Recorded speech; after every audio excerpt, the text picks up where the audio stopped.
I have finished Smooth Talking Stranger. by Lisa Kleypas. And I have to say that my manly, logical, reptilian brain almost exploded at the end of this book. The copyright is 2009, and so this was over 10 years ago now. But I'm kind of seeing why modern day women are having such a hard time finding that guy to settle down with. There's this thing going on in our culture where men and women just aren't really getting together. Marriage is down, and there's a lot of finger pointing that's going on. Who knows who's really at fault, but there are a lot of camps that seem to think that women's standards are too high. And after reading this book, I can kind of see why. The male love interest in this book, Jack Travis, he might be the most perfect guy that I've seen described in any romance novel that I've ever read. I've read quite a few of them now. And in a previous video that I made on this same book, I talked about how this guy is like kind of super alpha, no nonsense, just gorgeous, athletic, great in bed. He's a problem solver. He can literally fix any problem. Texas, business tycoon. He's worth millions of dollars. Yeah, he's got women kind of throwing themselves at him. And it's alluded to that for a long time he was just, playing the field. He was with top-notch, supermodel caliber girls. But when it comes to Ella, the female protagonist in the story, I guess you would say that she's kind of maybe above average looking, attractive, but not gorgeous. And that's the main female character in the book. And Ella her profession is described as a freelance writer. So I did a quick Google search out of curiosity. They make about $40,000 a year on average. She ain't exactly breaking the bank, and this guy's worth millions. It's later revealed in the book the family has 2 private jets and a yacht. The entire time, the woman this guy Jack Travis, when he meets Ella, he just falls head over heels in love with her. The only explanation for that is he got the vibe that she was the first woman he had ever met who wasn't really interested in his money. To suggest that they don't notice a guy who has his own yacht and the family has their own two private jets, it's described as in the story, and this lady she's like, I don't care about any of that stuff. You're right. And until the very end of the story, this guy Jack Travis, he still wasn't good enough. This lady, she had no interest in marrying him. She was like, yeah, I'm just not feeling it. I just don't know if marriage is right for me. Yeah, I've determined that this book is not, in fact, a romance novel. It's science fiction. So if a lot of women actually believe that there's a better guy out there, it's books like Smooth Talking Stranger that certainly reinforce that. And so maybe it creates the belief in a lot of single women that, if they just wait long enough, this amazing guy who just drops everything in his life just be with you. He's out there. So don't settle. Come on. Any girl would be like, yeah, I'm just going to get married, and if it doesn't work out, I'm just going to walk away from it with my $15 to $20 million settlement. So I'm going to finish this off with another reading. Again, I really enjoyed the book. I like this author. In this day and age, the stuff that's in this kind of romance novel, it's kind of crazy. The suggestion that, if a man is really, really attractive enough and, worth enough financially, he can be as aggressive as he wants to be with a woman. She's going to go along with it just fine. Here we go. Shut up. I had had enough. And I, who had never struck anyone in my life, hit the side of Jack's arm with my handbag, which happened to be a heavy leather hobo. It made a loud thwack, but he didn't appear to notice. The elevator door opened, the empty cab shedding light over gray concrete and tile. Neither of us made a move to get in, just stood and glared at each other as the argument gathered force. Taking me by the wrist, Jack hauled me around the side of the elevator bank into a dark corner scented with exhaust and oil. I want you, he muttered. Get rid of him and take me. The only risk is losing someone you don't have anyway. He's not what you need, Ella. I am. Unbelievable, I said in disgust. What's unbelievable? Your ego is surrounded by its own cloud of antimatter. You're a black hole of hubris.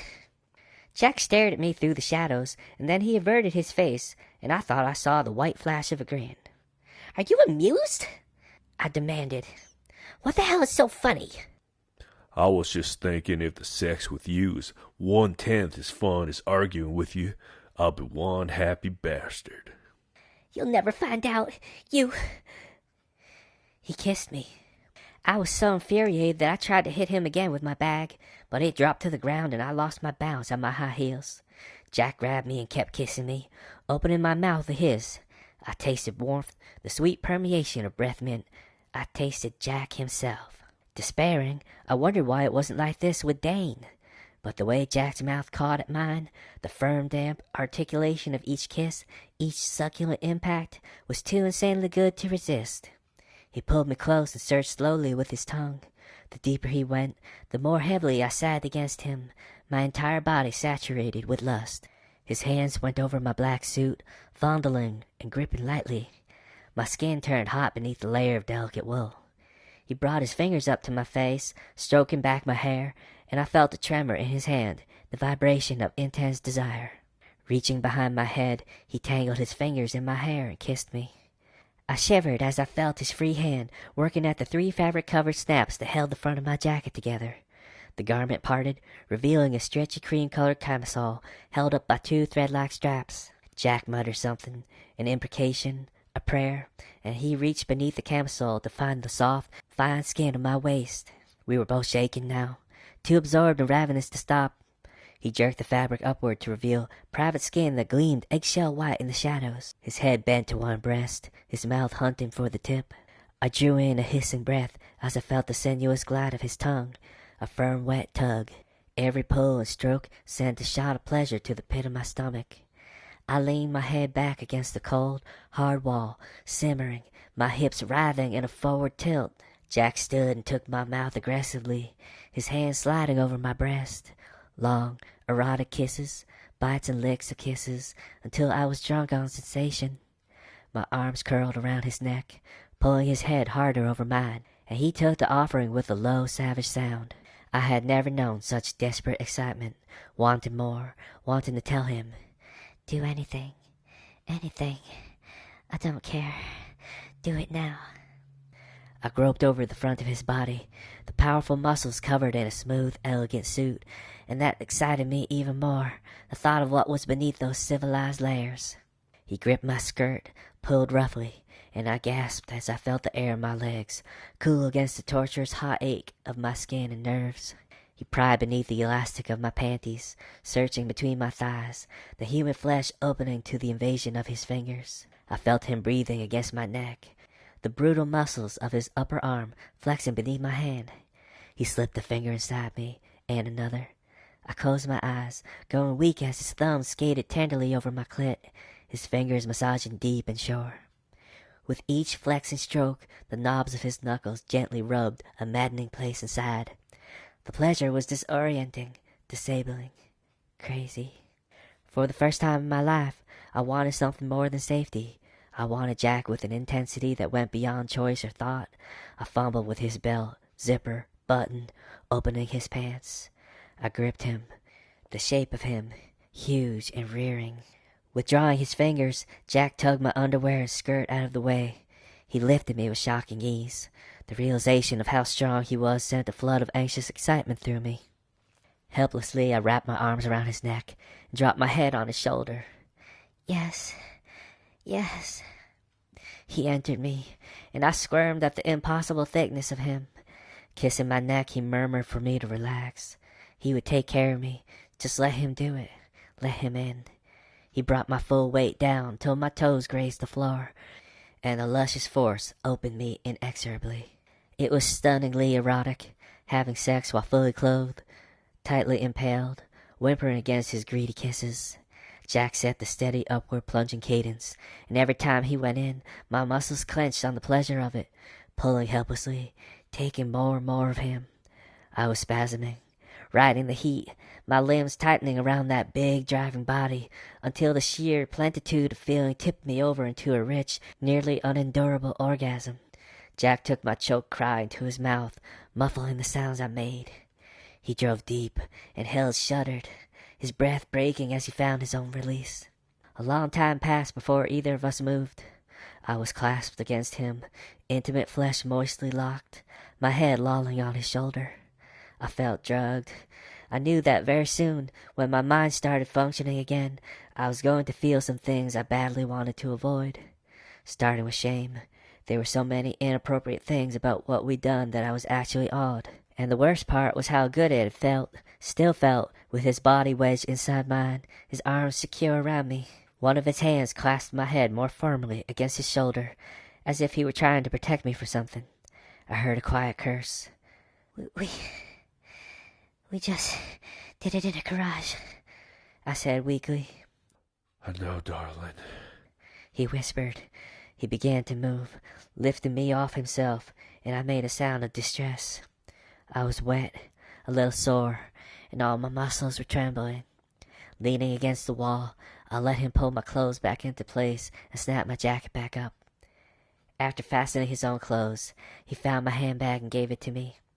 I couldn't look at him, even when he took my head in his hands. Ella. The scent of his breath and the salty essence of sex and hot skin mingled in a sublime erotic perfume. I wanted more of him. The realization brought frustrated tears to my eyes. I'm going to take you up to my apartment. Jack murmured. We'll take a shower and... No, I need to be by myself.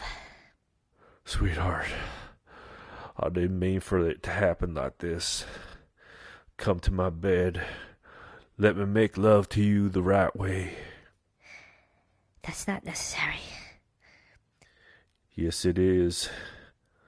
His tone was low and urgent. Please, Ella. This wasn't what I planned for our first time. I can make it so much better for you. I can. I touched his lips with my fingers. His breath was searing and soft. I would have spoken, but the elevator doors opened with a ding. I jumped at the sound. A man exited and went to his car, his footsteps a hollow-sounding echo on the concrete. I waited until the car had left the parking garage before I spoke to Jack. Listen to me, I said unsteadily. If what I want or what I feel means anything at all to you, you've got to give me some space. Right now, I've reached the limits of what I can handle. This is the first time I've had sex with anyone besides Dane. I've got to have time to think. Hesitantly, I reached up to stroke his taut jaw. You don't need to show me any more fireworks, I added. In fact, the thought is sort of terrifying.